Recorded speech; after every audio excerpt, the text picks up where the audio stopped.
every day, late at night, not okay.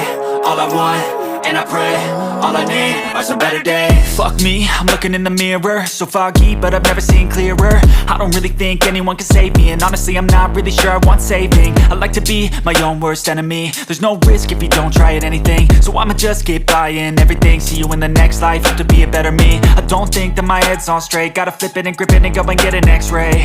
What's wrong with me? I just feel weight pushing on my chest and it squeezes till I suffocate. Better change my mindset, meditate. It's pretty cool that I'm alive and have better days. I could walk, see, hear, I should celebrate. Think I could change my mind, maybe elevate.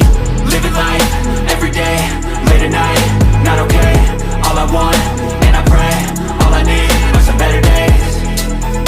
Yeah, all I need are some better days. Cause all I want, and I pray, I believe in the better days. I'm kinda stuck between a rock and a hard place. Do I work hard, or live at my pace? You're only young once, yeah that's all great, but I also want a future where I'm okay. Living life is doing lots